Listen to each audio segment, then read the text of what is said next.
A través de este mecanismo, repito, de penetración de la sociedad colombiana, de alteración y de transformación del poder regional y local, y de generación de unas nuevas élites locales en algunos casos, como en Córdoba, por ejemplo, como en Urabá, como en los llanos orientales, etcétera, para citar algunos casos, el narcotráfico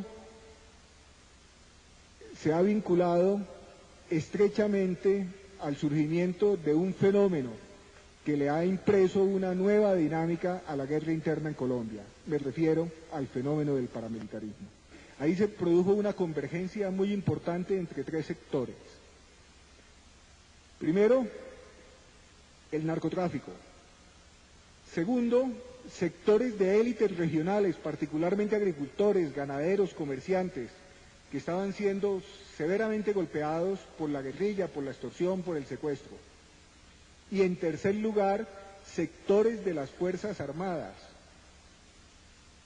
que se asociaron con los narcotraficantes en la creación, en algunos casos, o en el fortalecimiento y desarrollo de grupos paramilitares en otros casos. Esta convergencia, esta asociación de estos sectores generó una bestia que ha sido después imposible de controlar y que ha adquirido una dinámica propia a la que no me puedo referir muy rápidamente, pero quisiera simplemente destacar, a mi juicio, el paramilitarismo es fundamentalmente la expresión de conflictos locales y regionales. En segundo lugar, los grupos paramilitares son bandas privadas armadas al servicio de intereses particulares.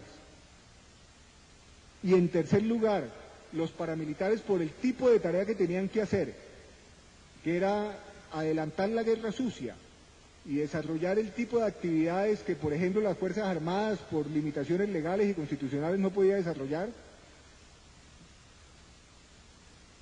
Por ese tipo de actividades, el paramilitarismo hizo del terror su forma de acción por excelencia. Este paramilitarismo ha tenido, al igual que la guerrilla, un crecimiento extraordinariamente acelerado en el país.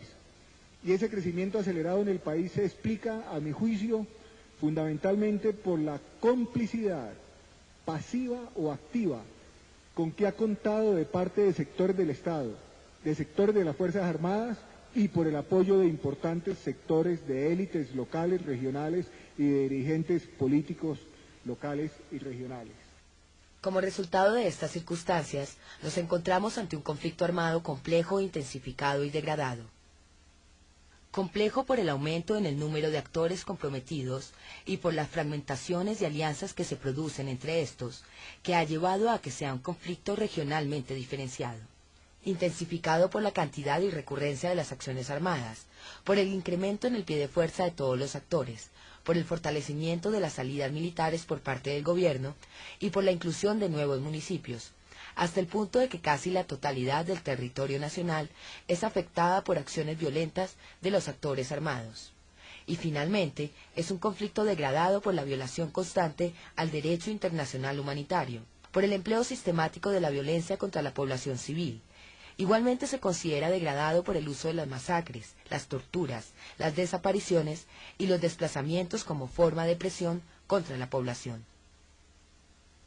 La guerra no se concibe como una lucha entre combatientes. Por el contrario, la población civil en el 90% de los casos es la afectada por las acciones de los grupos en contienda. En este sentido, el desplazamiento no se puede considerar como una consecuencia nefasta, no pensada e inevitable de la guerra en Colombia, sino como un objetivo por parte de los actores armados y de sus intereses. Una mínima parte de los desplazamientos son producidos por el fuego cruzado entre combatientes. La mayor parte se presenta por presiones violentas contra la población. Las dinámicas de desplazamiento son complejas a raíz de la diferenciación regional del conflicto y dependen del tipo de presencia por parte de los actores armados y de las características de las comunidades que afecta.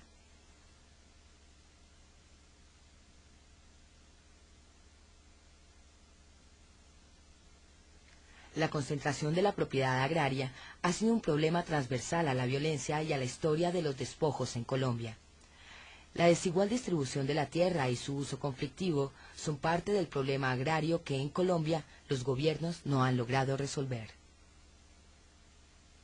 El desplazamiento de personas se relaciona en gran medida con los procesos de valorización y apropiación de los territorios, y de forma especial con la concentración de la propiedad sobre la tierra.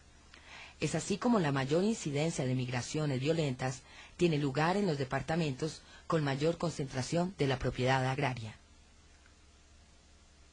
Valga mencionar que en la década del 50 al 60, la estructura catastral de la tierra en nuestro país cambió de manera alarmante.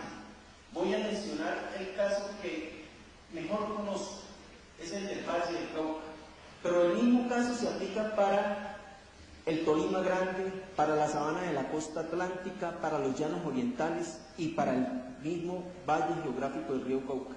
Fueron justamente esas zonas donde el fenómeno denominado de la violencia hizo su agosto.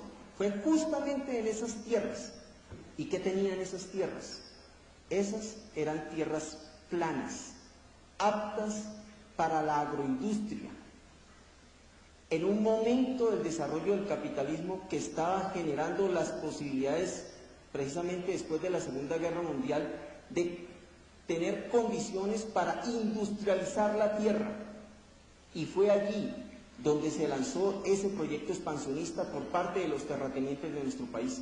Y en tan solo 10 años, en el Valle del Cauca, el minifundio de las zonas planas desapareció. Y esas tierras, las que hoy cruzamos cuando vamos en automóvil y que vemos sembradas de caña de azúcar desde Cartago hasta Santander de Quilichao, pasaron a ser propiedad de 3 o 4 familias. La estructura de la tierra allí cambió, pero también cambió el uso de la tierra. Creo que la historia hoy se repite. Si uno hace un balance de estos 50 años sobre los intentos del Estado para cambiar la estructura de la propiedad, uno podría decir que han sido intentos fracasados. Porque el problema de la tenencia de la tierra y la concentración en la estructura de propiedad sigue presente en el país. Y los conflictos por la tierra siguen presentes, aunque han cambiado las modalidades de esos conflictos. El problema agrario en sí es la carencia, para mí, de una decisión política de reformar la estructura agraria en función de objetivos de desarrollo y equidad de largo plazo. Es la no consideración del sector agropecuario como un sector estratégico para la sociedad, tanto en términos de seguridad alimentaria como de dominio territorial, a través de actividades económicas lícitas y también en calidad de sector que contribuye con externalidades significativas a la conservación del medio ambiente y de la calidad de vida.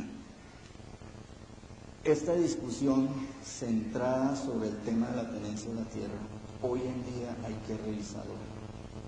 Digamos, ha habido muchos cambios en los últimos 40 años de todo tipo, internamente, externamente, en las relaciones de Colombia con el mercado internacional. Ha habido muchos factores nuevos que han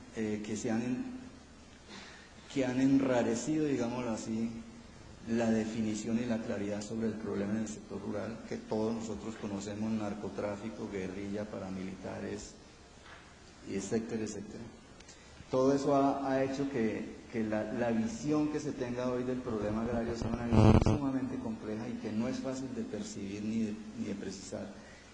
Y la visión del problema agrario fundamentada sobre la tierra se ha ido como diluyendo, está como perdida en ese gran problema del conflicto del narcotráfico y de todo lo que nosotros estamos viviendo en Colombia.